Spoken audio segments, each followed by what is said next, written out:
Hey guys, Coach Adam talking to you again today, and today I'm answering your text questions. Today's text question came in about how to do proper technique with the back walk. So I'm here with IFBB Bikini Pro back walker extraordinaire, Anya Nicholson.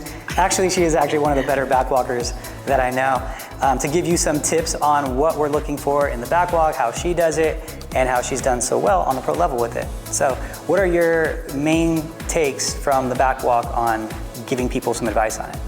So first thing, when it comes to the back walk, it's very different from your front walk. So it's gonna be very slow, controlled. You're gonna hold the same arch that you would when you're in your back pose, so that the judges can take a look at conditioning as well as tightness, so like how tight you are on stage, right? So the reason that they walk you on stage is to see how conditioned you are, and then making sure, like when you go through your back walk, that you, of course, keep the arch, and then have movement through your hips, keeping your arms very natural.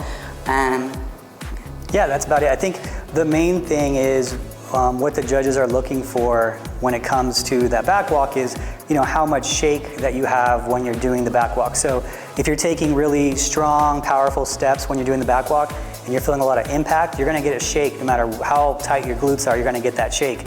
So what you're trying to do is you're trying to eliminate any shake, and you're trying to make it look like you're not trying to do that. So a long time ago, you know, maybe 5-6 years ago, you would see girls walk bikini in that back walk and they would walk like this, like really tight, but that's definitely a thing of the past. They're not doing that anymore. You're getting a lot of hip movement from side to side, but they're still doing it with really soft steps. They're still keeping a really big arch to their back.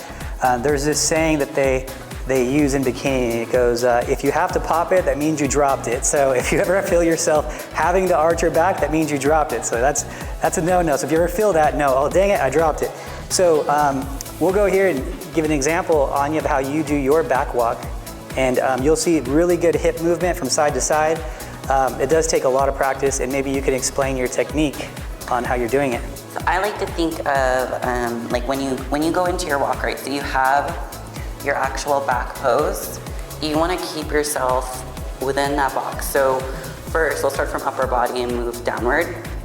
So you're going to keep your arms within this box. So imagine like an imaginary box surrounding you, and your arms can't go outside of that. So you want to keep your arm movement close to your body, very natural. I like to almost think of the arm movement like going in small circles that's matching the steps that you take.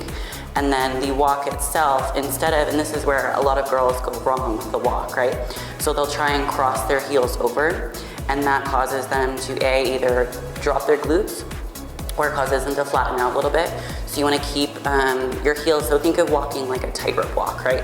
So you want to line your heels up when you're doing your walk, and then make sure that your hips follow with that. So you have the movement, right, with your glutes as you're walking to the back of the stage. You don't want it to be too much, but you still want it to be there so they can take a look at the shape that you have on stage, instead of walking, being like a little bit more stiff with your walk to the stage, or back of the stage. And then also taking it slow, take your time. So part of the reason they're looking at your walk is to see how conditioned you are, right? So if you walk fast or if you walk hard, that's gonna take away from your physique. So you wanna take it slow and controlled so you don't have any kind of movement with your glutes. You can be the most conditioned girl on stage. And if you walk too fast or you walk too hard, you will get a little bit of movement with the muscle, right? So you wanna take it slow and controlled. Thank you guys so much for watching. Keep those questions coming in. Shoot me a text. If you got any questions for Anya specifically, shoot those to the text message. We're gonna be answering these questions all year long. And until next time, talk to you guys later. Bye.